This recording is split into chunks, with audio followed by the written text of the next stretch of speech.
आइए दोस्तों, वामन अवतार को शुरू करते हैं। वामन अवतार भगवान वामन श्री हरि के पहले ऐसे अवतार थे जो मानव रूप में प्रकट हुए थे। उनके पिता कश्यप श्री एवं माता अदिति थी। वे बौने ब्राह्मण के रूप में जन्मे थे। भागवत पुराण के अनुसार, यानी कि इसकी जानकारी भागवत पुराण में मिलता है। भागवत पुराण के अनुसार वामन अवतार का उद्देश्य भगवान विष्णु द्वारा इंद्र को पुनः स्वर्ग लोक पर अधिकार दिलाना था। वामन भगवान को दक्षिण भारत में उपेंद्र के नाम से जाना जाता है। ऋग्वेद में इंद्र के लिए 250 तथा अग्नि के लिए 200 ऋचाओं की रचना की गई है। यानी कि जो इम्पोर्टेंट गॉड हो गए वो इंद्र हो गए, क्योंकि इनके नाम से ज़्यादा ऋचाओं की संख्या है। प्राचीन इतिहास के साधन के रूप में वैदिक साहित्य में ऋग्वेद के बाद शतपथ ब्राह्मण का स्थान है। यानी कि प्राचीन इतिहास के साधन को अगर बात किया जाए तो वैदिक इतिहास में ऋग्वेद के बाद शतपथ ब्राह्मण का स्थान है। उसके बाद जो है यजुर्वेद आता है। सस्वर पाठ के लिए मंत्रों तथा बलि के समय अनुपालन के लिए नियमों का संकलन यजुर्वेद कहलाता है। यानी कि सस्वर पाठ के लिए मंत्र तथा बलि के समय जो रूल लागू किया जाएगा वो किस वेद में है? तो यजुर्वेद में है। इसके पाठकर्ता को अध्वर्यु कहते हैं और ऋग्वेद के पाठ करने वाले को होत्री कहते हैं। नेक्स्ट देखते हैं। यजुर्वेद में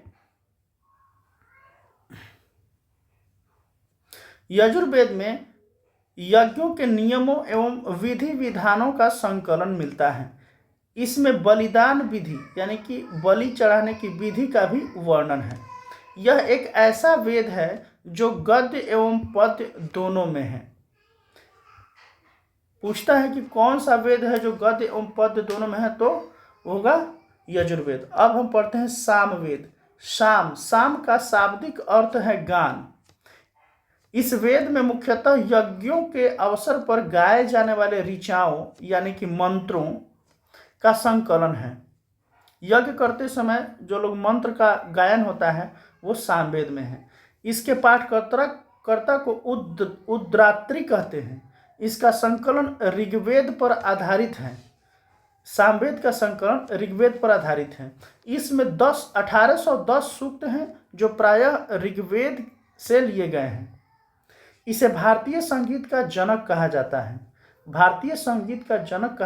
है सामवेद को, और भारतीय नृत्य का जनक कहा जाता है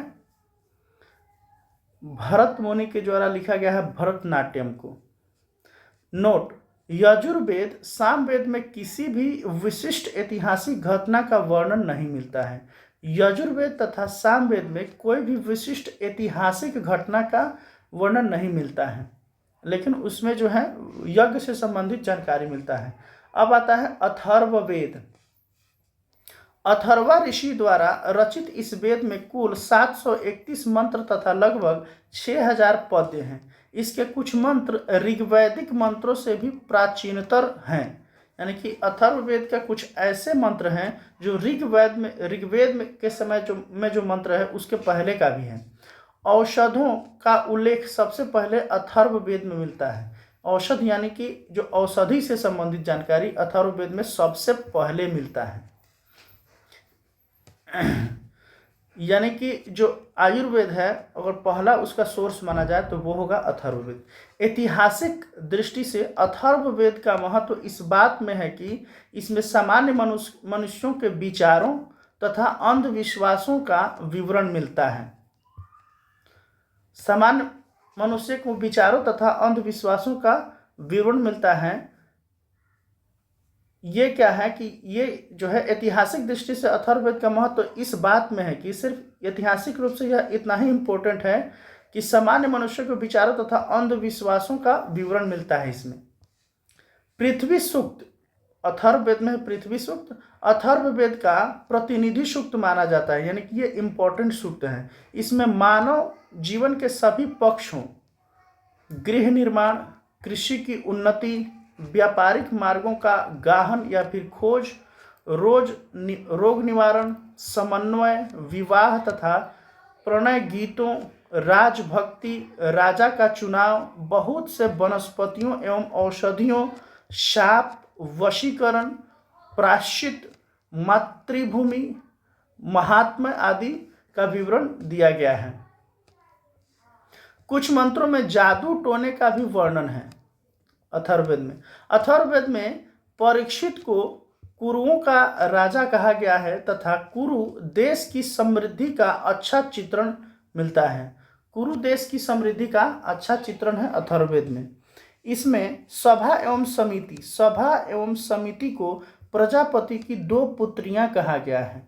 पूछा जाए कि इस सभा एवं समिति को प्रजापति की 2 पुत्रियां किस वेद में कहा गया है, तो वो होगा अथर्ववेद। वेदों की भी कई शाखाएं हैं जो वैदिक अध्ययन और व्याख्या से जुड़े विभिन्न दृष्टिकोणों का प्रतिनिधित्व करती हैं। शाकल शाखा ऋग्वेद से जुड़ी एकमात्र जीवित शाखा है। शाकल शाखा ऋग्वेद से जुड़ी एकमात्र जीवित शाखा है, जो क्या है कि ये जो वैदिक अध्ययन और व्याख्या से जुड़ी दृष्टिकोण बताता है। शाकल शाखा यजुर्वेद को शुक्ल यजुर्वेद और कृष्ण यजुर्वेद 2 शाखाओं में बांटा गया है। यजुर्वेद को शुक्ल यजुर्वेद और कृष्ण यजुर्वेद 2 शाखाओं में बांटा गया है। अच्छा, मध्यान्दिन और कण्व शुक्ल यजुर्वेद अथवा वाजसनेय संहिता की शाखाएं हैं। कृष्ण यजुर्वेद से जुड़ी शाखाएं हैं काठक, कनिष्ठल, मैत्रेयणी और तैत्तिरीय है। जो कृष्ण यजुर्वेद से जुड़ी जो शाखाएं हैं वो है काठक, कनिष्ठल, मैत्रेयणी और तैत्तिरीय है। ये कृष्ण यजुर्वेद से संबंधित हैं। और ऋग्वेद का एकमात्र था, क्या था? शाकल। अच्छा, कौथुम जो है, कौथुम राणायणीय एवं जैमिनीय या तलवकार सामवेद की शाखाएं हैं। जैसे कि कौथुम, राणायणीय, जैमिनीय तथा तलवकार, ये सामवेद की शाखाएं हैं। अभी जो है गूगल का एक AI है, उसका नाम है जैमिनी। अथर्ववेद की शाखाएं शौनक और पैपलाद हैं, और अथर्ववेद का जो शाखा है वो शौनक और पैपलाद हैं। नोट: सबसे प्राचीन वेद ऋग्वेद एवं सबसे बाद वाला वेद अथर्ववेद है। ब्राह्मण, अरण्यक तथा उपनिषद। ब्राह्मण, अरण्यक और उपनिषद में क्या जो अंतर होता है वो चीज अभी हम लोग पढ़ेंगे। संहिता के पश्चात ब्राह्मणों, अरण्यकों तथा उपनिषदों का स्थान है। यानी कि जो चारों वेद हैं उसको मिलाकर संहिता कहते हैं। इसके बाद जो स्थान है वो ब्राह्मणों का है, अरण्यकों का है और उपनिषदों का है। ये भी साहित्य ही है, किताब ही है। इनसे उत्तर वैदिक कालीन समाज एवं संस्कृति के विषय में जानकारी मिलती है। यानी कि जो संहिता से जो जानकारी मिलती है वो वैदिक, ऋग्वैदिक काल की जानकारी मिलती है, और ब्राह्मणों, अरण्यकों और उपनिषद से उत्तर वैदिक कालीन जानकारी मिलती है। वहाँ के समाज और संस्कृति के विषय में जानकारी मिलती है। ब्राह्मण जो ग्रंथ है वैदिक संहिताओं की व्याख्या करने के लिए गद्य में लिखे गए हैं। यानी कि जो ब्राह्मण ग्रंथ हैं वो वैदिक संहिताओं, जो वेद है उसको जो है एक्सप्लेन करने के लिए गद्य में लिखा गया है। प्रत्येक संहिता के लिए अलग अलग ब्राह्मण ग्रंथ हैं जिसे सारणी में दिया गया है। जैसे कि यहाँ पे आप देख सकते हैं सारणी में वेद और ब्राह्मण ग्रंथ। ऋग्वेद का जो ब्राह्मण ग्रंथ है वो है ऐतरेय व कौशितकी, और यजुर्वेद का जो ब्राह्मण ग्रंथ है वो तैत्तिरीय तथा शतपथ, और जो सामवेद का जो ब्राह्मण ग्रंथ है वो है पंचवीश, और अथर्ववेद का जो ब्राह्मण ग्रंथ है वो है गोपथ। यानी कि ये जो हमारा ये वाला पार्ट है ये है संहिता। संहिता को समझने के लिए ब्राह्मण यानी कि ब्राह्मण ग्रंथ का किया गया है, जिसमें जो है सिंप्लीफाइड में किया गया है इस ब्राह्मण ग्रंथ में, ऋग्वेद को। इन ब्राह्मण ग्रंथों से हमें परीक्षित के बाद और बिंबिसार के पूर्व की घटनाओं का ज्ञान प्राप्त होता है। राजा परीक्षित और बिंबिसार के पूर्व, बिंबिसार जो था वो हर्यक वंश से था और राजा परीक्षित जो था महाभारत युग से उसको माना जाता है। तो उन दोनों के बीच के समय काल की जानकारी मिलती है ब्राह्मण ग्रंथों से। जो सबसे पुराना जो शतपथ ब्राह्मण है वो 2800 वर्ष पहले लिखा गया था, यानी कि राजा परीक्षित जो है आज से 2800 वर्ष पहले उनका इतिहास होना चाहिए। ये जो स्रोत है इसके आधार पे। नेक्स्ट चलते हैं ऐतरेय। ऐतरेय में राज्याभिषेक के नियम एवं कुछ प्राचीन राजाओं के नाम दिए गए हैं। शतपथ में गंधार, शल्य, कैकय, कुरु, पंचाल, कोसल, विदेह आदि राजाओं का उल्लेख मिलता है। ये सब जो है ये क्या थे, बाद में जो आपको देखने को मिला ये सब महाजनपद में बनेंगे। वैदिक साहित्य में ऋग्वेद के बाद शतपथ ब्राह्मण का स्थान है, जो कि हम लोग ऊपर भी पढ़ चुके हैं। अरण्यक में यज्ञ से जुड़े कर्म कांडों की दार्शनिक और यानी कि फिलोसफिक और प्रतीकात्मक अभिव्यक्ति हैं, यानी प्रतीक के रूप में एक्सप्रेशन है। नेक्स्ट हम लोग देखते हैं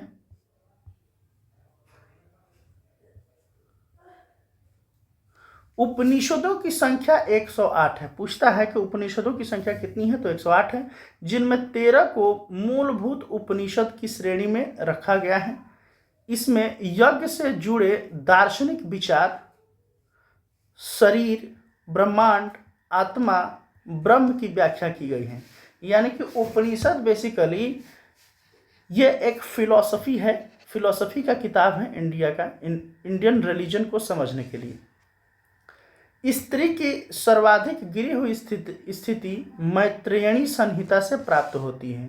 यानी कि स्त्रियों की सबसे खराब स्थिति की जानकारी सबसे पहले मैत्रेयणी संहिता से प्राप्त होती है, जिसमें जुआ और शराब की भांति स्त्री को पुरुष का तीसरा मुख्य दोष बतलाया गया है। जैसे जुआ खतरनाक है, शराब खतरनाक है, वैसे ही स्त्री भी खतरनाक है पुरुष के लिए, ये मैत्रेयणी संहिता में बताया गया है। शतपथ ब्राह्मण में स्त्री को पुरुष की अर्धांगिनी कहा गया है, यानी कि बराबरी का इक्वालिटी का बात कहा गया है शतपथ ब्राह्मण में, यानी कि वहाँ पे स्थिति स्त्रियों की सही थी।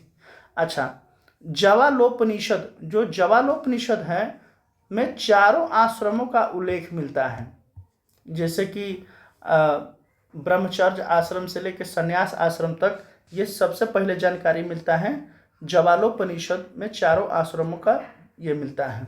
अच्छा, स्मृति ग्रंथों में सबसे प्राचीन एवं प्रमाणिक मनुस्मृति मानी जाती है।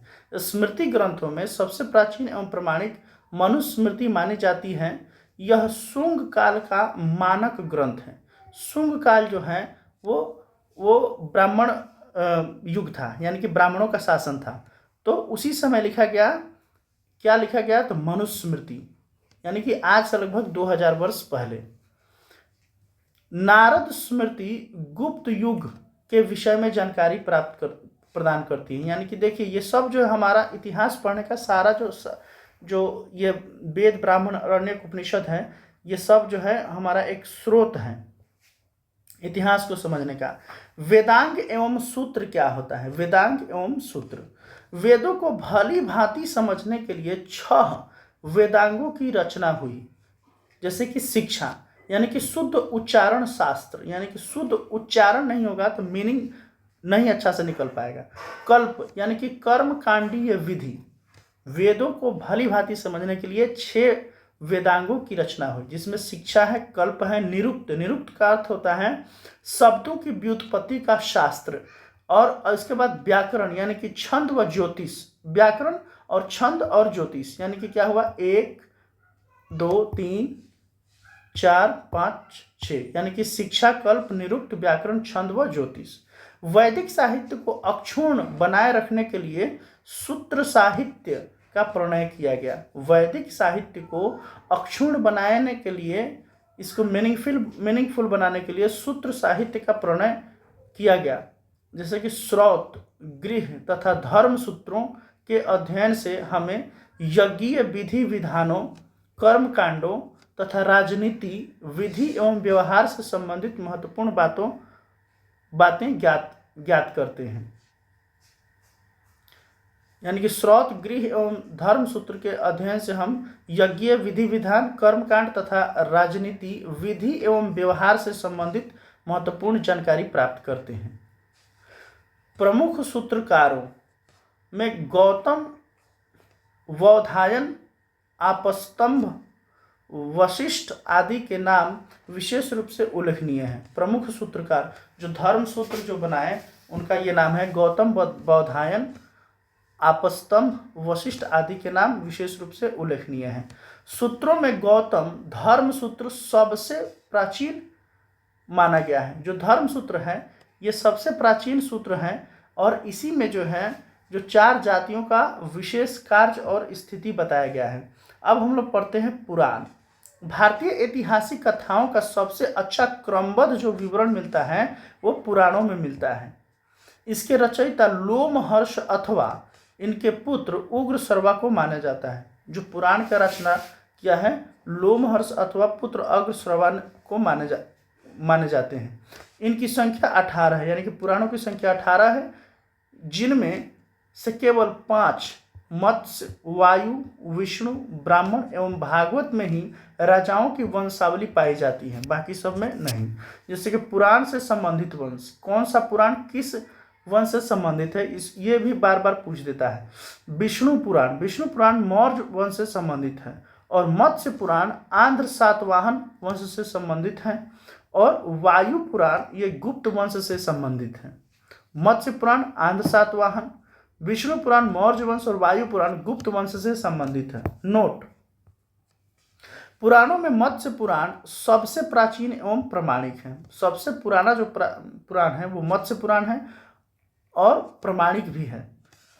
अधिकतर पुराण सरल संस्कृत श्लोक में लिखे गए हैं, आसान भाषा में लिखा गया है। स्त्रियां तथा शूद्र जिन्हें वेद पढ़ने की अनुमति नहीं थी वे भी पुराण सुन सकते थे। स्त्रियों तथा शूद्र जिन्हें वेद पढ़ने की अनुमति नहीं थी वो पुराण सुन सकते थे, वे भी पुराण सुन सकते थे। पुराणों का पाठ पुजारी मंदिरों में किया करते थे। सामाजिक एवं सांस्कृतिक यानी कि सोशल एवं कल्चरल दृष्टि से अग्नि पुराण का काफी महत्व है। कैसे महत्व है? जिसमें राजतंत्र से संबंधित, कृषि से संबंधित जानकारी दिया गया है।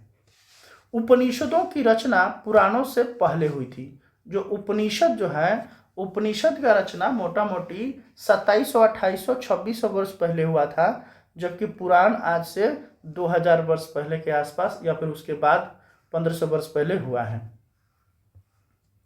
बौद्ध, जैन एवं अन्य साहित्य, जो अन्य जो अलग अलग धर्म है उनका जो साहित्य है उसको देख लेते हैं।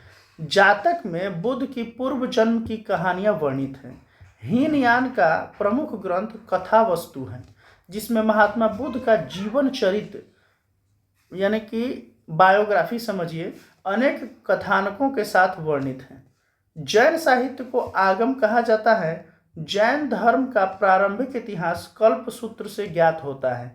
जैन ग्रंथ भगवती सूत्र में महावीर के जीवन कृत्यों जैसे कथा वस्तु में बुद्ध के जीवन चरित्र का वर्णन है, वैसे ही भगवती सूत्र में महावीर के जीवन कृत्यों तथा समकालिकों के साथ, माने जो उस समय जो राजा हुआ करता था, इंपॉर्टेंट लीडर था, उनके संबंधों का विवरण मिलता है। किसमें? तो भगवती सूत्र में। अर्थशास्त्र के लेखक कौन थे? तो चाणक्य थे। इन्हीं को कौटिल्य या विष्णुगुप्त कहा जाता है।